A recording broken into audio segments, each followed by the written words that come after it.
Active income, passive income. ఇప్పటి వరకు మనం మాట్లాడుకున్నాం కదా, జాబ్ చేస్తే వచ్చే ఇన్కమ్ యాక్టివ్ ఇన్కమ్. జాబ్ అనే కాదు, మనం కష్టపడితేనే మనకు వస్తుందండి యాక్టివ్ ఇన్కమ్. ప్యాసివ్ ఇన్కమ్ అంటే మనం ప్రశాంతంగా ఇంట్లో హాయిగా రిలాక్స్ పడుకున్నా కూడా మనకి ఇన్కమ్ అనేది వస్తూ ఉంటుంది, అది ప్యాసివ్ ఇన్కమ్. సో ఇలా వచ్చేటటువంటి ఈ ప్యాసివ్ ఇన్కమ్ డెవలప్ చేసుకుంటే అప్పుడు మనం ఈ రిచ్ అనబడే పీపుల్ ఎవరైతే ఉంటారో వాళ్ళ జాబితాలోకి వెళ్తాం. మీకు ఎన్ని కోట్లు వచ్చే జాబ్ ఉన్నా సరే మనం కష్టపడితే కానీ డబ్బు రానట్లయితే ఇతని దృష్టిలో మనం పూర్గానే ఉన్నట్లు. సో అందుకే వాళ్ళ నాన్నగారిని ఇతను పూర్ డాడ్ అని చెప్పారు. సొంత తండ్రి, అతను మంచి ఉద్యోగమే, మంచి శాలరీ అయినప్పటికీ కూడా అతన్ని పూర్ అనడానికి కారణం ఏంటంటే అతని జాబ్ మీద ఆధారపడుతున్నారు. ఈ మంత్ జాబ్ మానేశారంటే నెక్స్ట్ మంత్ నుంచి అతనికి బతకడానికి ఆధారం లేదు. ఇతను ఈ పుస్తకంలో మనకు ఒక క్వశ్చన్ వేస్తారు, మీరు ఈ సమయం నుంచి, ఇప్పటి నుంచి, ఈ సెకండ్ నుంచి ఏ పని చేయకుండా ఉన్నట్లయితే మీరు ఎంతకాలం బ్రతకగలరు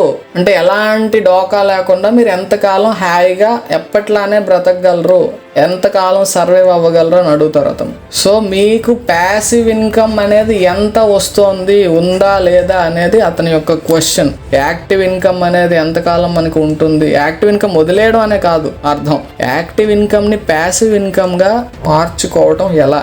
యాక్టివ్ ఇన్కమ్ ఉన్నప్పటికీ కూడా దాని నుంచి వచ్చిన మనీని మనం సేవ్ చేసి దాన్ని ప్యాసివ్ ఇన్కమ్ వచ్చేలా మనం ఎలా చేసుకోవాలి.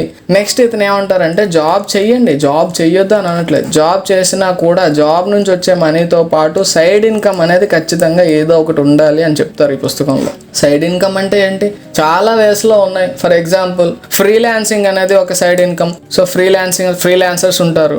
మనం టీచర్గా చేస్తున్నాం అనుకోండి, ఆన్లైన్ ప్లాట్ఫామ్లో ఏదన్నా డౌట్స్ వచ్చాయనుకోండి, ఆ డౌట్స్ ఎక్స్ప్లెయిన్ చేసాం అనుకోండి, దానికి మనకి మనీ వస్తుంది, అది ఒక సైడ్ ఇన్కమ్.